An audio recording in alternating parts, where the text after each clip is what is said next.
She stole my wedding dress and my fiancé, so I stole her empire, exposed their lies, and built something unstoppable from the ashes. This isn't just revenge. This is a reckoning. The worst part about betrayal is that it never comes from your enemies. I learned this truth on a rainy Tuesday afternoon, the kind where the sky feels like it's mourning with you. I'd just returned from a grueling business trip to Tokyo, still jet-lagged and dragging my suitcase behind me. But exhaustion turned to confusion the moment I stepped into my apartment. The scent of vanilla hit me like a slap, my sister Amelia's signature perfume, and something else was missing. I walked slowly to my walk-in closet, heart pounding louder than my heels against the hardwood. The dress, my wedding dress, it was gone. Christine, something's wrong, I said, phone pressed to my ear as I paced the room. The dress is gone, and Amelia's been here. I can smell her everywhere. Christine, my best friend since college, paused on the other end. Her voice, when it came, was eerily calm. Ellie, sit down. There's something you need to know. Just say it. Amelia and Axel. They got married yesterday, in your dress. The words knocked the wind out of me. I sat hard on the edge of my bed, staring blankly at the empty closet. My perfect fiancé, my only sister. The two people I trusted most had used my absence to shatter everything I'd built. It's all over social media, Christine continued, her voice laced with fury. I tried calling, but your phone was dead, I whispered. My flight was delayed. The pieces began to click into place like some cruel puzzle. Axel had been distant for weeks. Amelia kept asking about the wedding plans, always with too much interest. And both of them had pushed me to take the Tokyo trip despite how close it was to the wedding. I'm coming over, Christine said. No. My voice was steady, surprising even me. I need to handle this myself. I opened Instagram. There it was, dozens of photos. My sister is wearing my dress, kissing my fiancé. The caption read, when you know, you know. Sorry sis. Sometimes love just can't wait. I laughed. It was a bitter, empty sound. They thought they'd won. That they stole my life. But they had no idea what was coming. My phone buzzed with a message from Bruno, my longtime business mentor. Deal sealed. You now own a controlling interest in Harris Technologies. The announcement goes public next week. Congratulations, Harris Technologies, Axel's family company.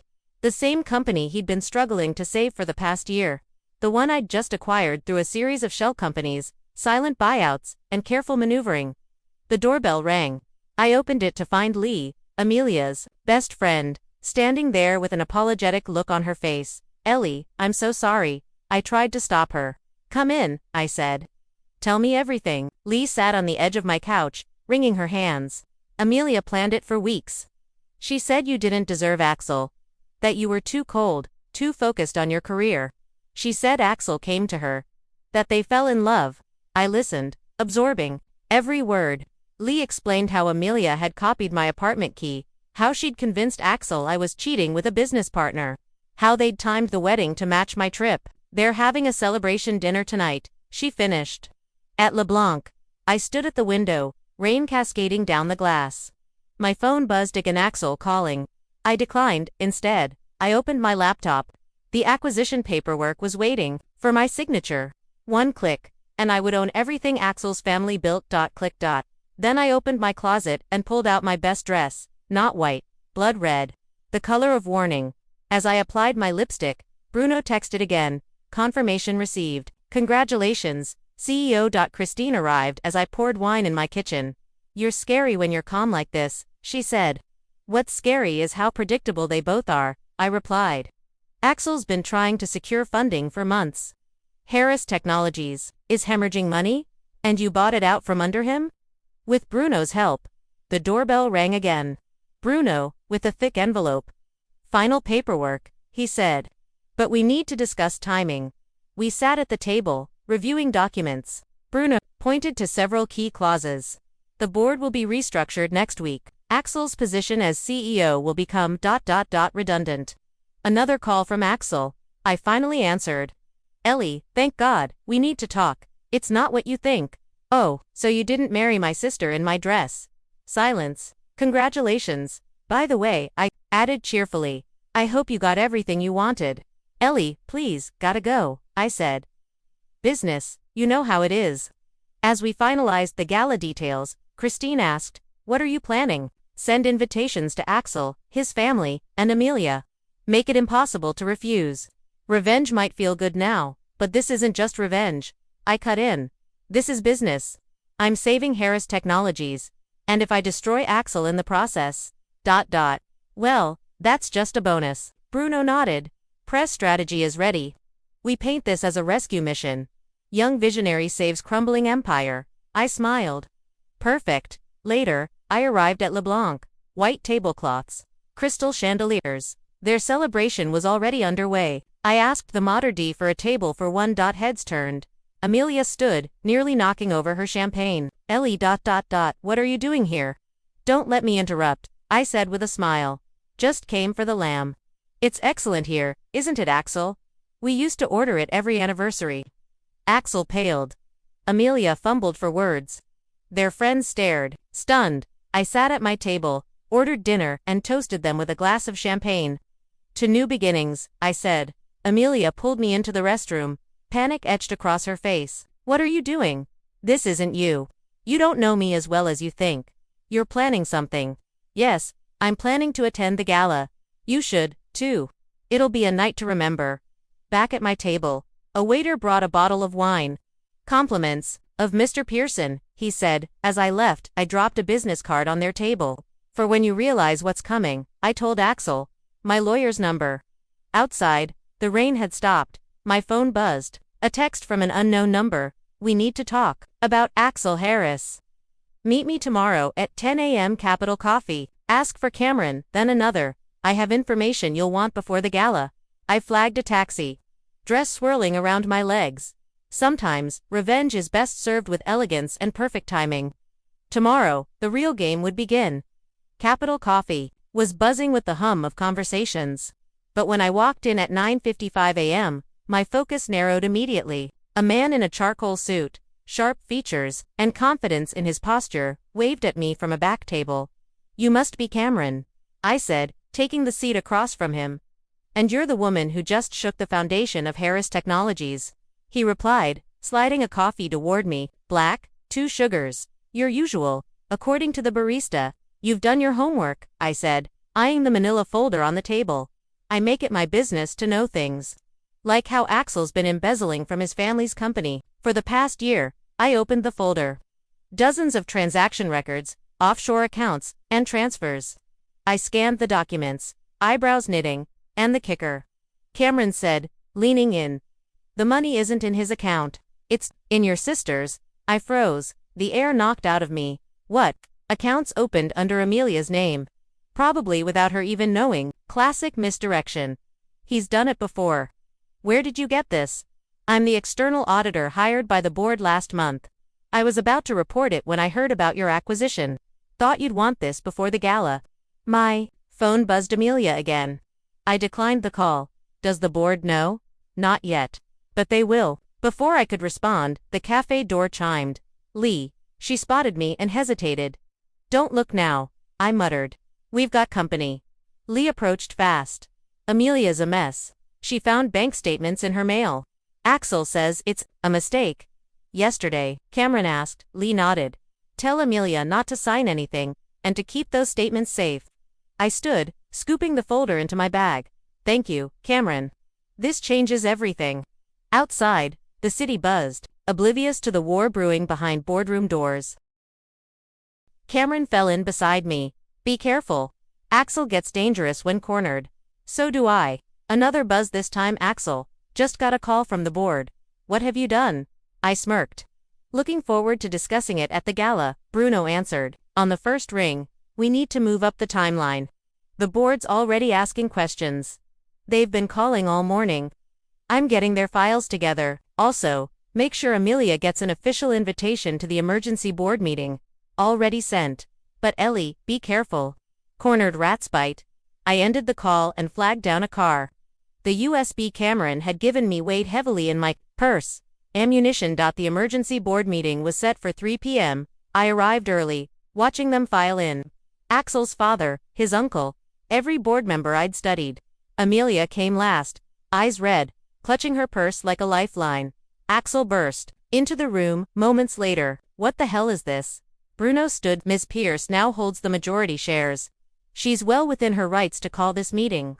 The board erupted in murmurs. Cameron entered, nodding to me. He connected his laptop to the projector. Over the last 14 months, he began, $12 million has been funneled out of company accounts. No way, Axel's father said. Our internal audits were falsified, Cameron cut in. The real numbers tell the story. Amelia paled as she recognized the accounts. Her name is attached to each one. I didn't, she whispered.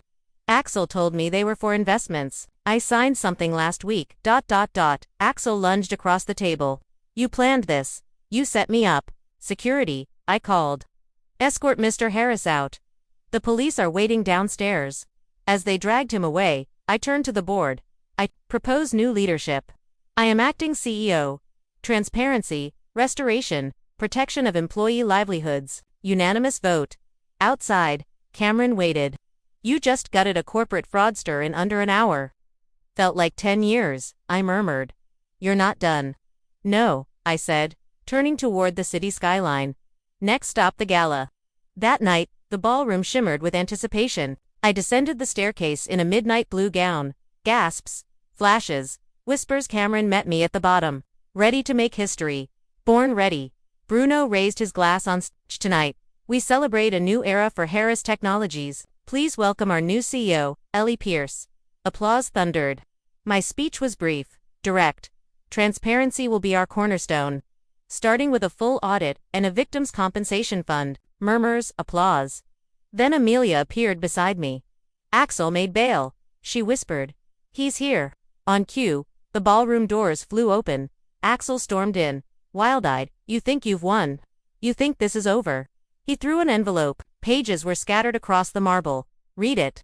I picked up the documents, his offshore accounts, his emails. These already handed over to the authorities. Amelia, tell them. He barked. She stepped forward, pulling out a recorder. No, Axel, you tell them. His voice filled the room. Recorded confessions, plans, lies, manipulations. Take him, I said. As he was dragged out, Amelia looked at me. I recorded everything after I saw the bank statements. Christine helped me. You're learning, I said, then turned to the press. Exhibit A. Why you should never underestimate a woman in a red dress. As reporters swarmed, Cameron led me to a quiet corner. Still think revenge is bitter? He asked. Not tonight. Later, Amelia appeared in my office with the white garment bag. I had your dress cleaned, she said. I know it's late. You're trying, I said. Start there. Another knock. Bruno, the board's ready. They want to talk recovery. No damage control, I replied. Full transparency. Truth sells better than spin. Cameron touched my arm. You've changed everything. For the better, I whispered, and as I walked back into the boardroom, I knew this wasn't the end of a betrayal. It was the beginning of an empire. The morning after the gala, I found Amelia waiting outside my office, clutching something I hadn't seen in weeks. White garment bag. Your wedding dress, she said, her voice small. I had it cleaned. I laid it across my desk. Bit late for that, don't you think? I know. She twisted her hands. The police called again this morning. They've found more victims. So many? Illy, how did I not see it? Because you saw what you wanted to see. I sat behind my desk, the weight of recent days sinking in, just like I did, at first. A knock. Cameron stepped in, coffee in one hand, a file folder in the other. He paused when he saw Amelia. Stay, I said. We need to discuss the victims fund anyway. Amelia moved to leave. I stopped her. You should hear this, too. You're one of them now. A victim, am I? Her voice cracked. Or am I just another accomplice? I looked at her, then gestured to the chair. Sit. Cameron spread out the documents. We've identified 23 victims across 4 companies. Total losses, about 20 million. I'll cover it, I said. All of it. Amelia protested. I can and I will. I signed the authorization. Consider it penance for not seeing through him sooner. My phone buzzed. Christine. Turn on the news, she said. Now. I clicked the remote. Axel's face appeared on screen, not from the gala but in grainy security footage. Another woman, younger, vulnerable. That's Sarah, Cameron said quietly. My sister. We watched the report unfold. A trail of victims. A history of seduction, manipulation, and fraud. He's a serial predator, Cameron muttered. Amelia sank lower into her chair. I feel sick. Good, I said. That means you're finally seeing clearly. Another knock. Bruno with a fresh stack of files. The board's ready. They want to talk damage control. No, I said. We don't do damage control. We do truth. Transparency. Let the stock take a hit wheel, rebuild. I gathered the files. Cameron, bring Sarah in. She should help structure the fund. Amelia looked at me. What about me? Start by telling the truth. To yourself. To the police. To everyone. Tears slid down her cheeks. I never meant, I know. I surprised myself by taking her hand. But you did it anyway. As she left, Cameron touched my arm. You're being kinder than she deserves maybe. I picked up the dress. Or maybe I'm just tired of letting Axel destroy everything he touches. The boardroom was quiet when we entered. I laid out every document, every transfer, every victim. Axel's father sat silently, aging visibly as the truth unraveled. Afterwards, Cameron met me on the balcony. Sarah wants to meet you. She says, you're her hero. I laughed. Funny, I don't feel very heroic. You exposed a serial fraudster. Protected his victims. Saved your sister. That's more than most. My phone buzzed in, other news alert. Axel's bail had been revoked, new charges filed. Karma's catching up, Cameron noted. With a little help, he hesitated. Would you like to have dinner with me? Not for business this time. I looked at him, kind eyes, steady hands. My answer came without hesitation. Yes, I'd like that. Below us, the city continued to breathe, oblivious, but somewhere, justice was being served. Amelia waited outside the courthouse on the day of sentencing. We didn't speak as we entered. Cameron and Christine joined us in the gallery. Axel stood in a prison jumpsuit, diminished. The defendant has shown a pattern of deliberate fraud and emotional manipulation, the judge said. 15 years in federal prison. Full restitution. Sarah burst into tears. Amelia squeezed my hand. Axel looked at me. I met his gaze and didn't flinch until the guards took him away. Outside, reporters surrounded us. How does it feel to see justice served? One asked. This isn't about justice, I said. It's about protection. A victim's past and future. In the parking lot, Amelia stood by my car. Did you mean what you said in there? About protection? Yes. Get in. We drove to our childhood park. The swings were empty. Waiting. Remember when we'd compete to swing higher? Amelia asked. You always made more noise, I said. But I always flew higher. I sold my apartment, she blurted. Started a support group. Sarah's helping. I know. Christine told me. I'm not asking for forgiveness. Just ... to try. I pulled out an envelope. Which is why I want you to have this. She opened it, her breath hitched. A job offer. Head of our new victim advocacy department. Use what you've learned. Make it count. Why? Because you're my sister. And because everyone deserves a second chance. My phone buzzed. A photo from Cameron us at dinner, both laughing. He's good for you, Amelia said. Better than Axel ever was. He sees me, and I see you, she added. Someone who might be ready to be my sister again. I offered my hand. No promises. She took it. I'll earn it. Back at the office, Bruno greeted us with more news. The company stock had rebounded. Trust, it seemed, was good business in the lobby. Cameron waited with 2 coffees and a smile. Welcome to Harris Technologies, I told Amelia. Try not to steal anything this time. She laughed. A real laugh. I'll try to earn it instead. Sometimes, that's all we can do, try to be better than we were yesterday. And sometimes, that's enough. The morning light filtered softly through the windows of my office, casting a golden hue on the once white wedding dress folded across the guest chair. It was no longer a symbol of loss, but of what had been reclaimed. I ran my fingers over the fabric one last time, then turned to face the day. Christine arrived first. Media's calling this the Reclamation Gala, she said, dropping 2 newspapers on my desk. And you're the crown jewel. The headline screamed, Betrayed Bride Turns CEO, Exposes Multi-million-dollar Fraud. Accurate, I said, sipping my coffee. Though I wouldn't call myself a jewel. You're shining whether you like it or not. A knock. Cameron entered, clean-shaven and grinning.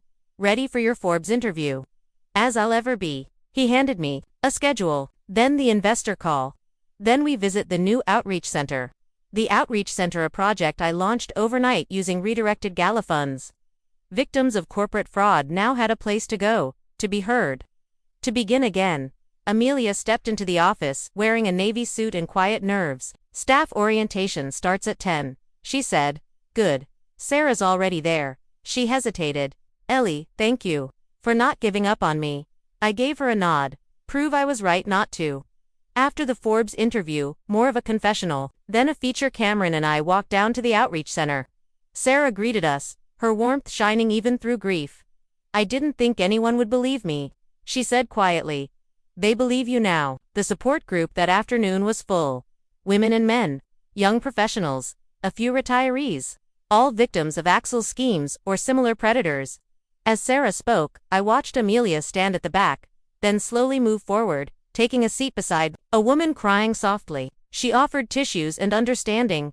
Later that evening, Cameron and I walked along the riverfront. What now? He asked. Now we stop playing defense. We start building something better. He laced his fingers through mine, together. For as long as you'll have me. He smiled. You might regret that. I stopped walking. Cameron. Yeah. When I wear a dress again, it won't be stolen, and it sure as hell won't be white. He laughed, pulling me into a kiss beneath the city lights. 1 week later, Harris Technologies launched its new initiative, Project Phoenix, funding startups, led by victims of financial crimes. The board unanimously approved it. Even Axel's father offered a rare smile as I stood at the podium for the press launch. I saw a familiar face. Christine, Sarah, Amelia, Cameron. My name is Ellie Pierce, I said. And this isn't just about revenge. This is about rebuilding. This is about power taken back, voices reclaimed, and futures no longer stolen. The applause was thunderous. Back in my office, the white dress still hung behind glass. A reminder, not of betrayal, but of victory. Sometimes the best revenge isn't about getting even, it's about becoming something they never saw coming. It's about walking into the fire and coming out with a crown. It's about rising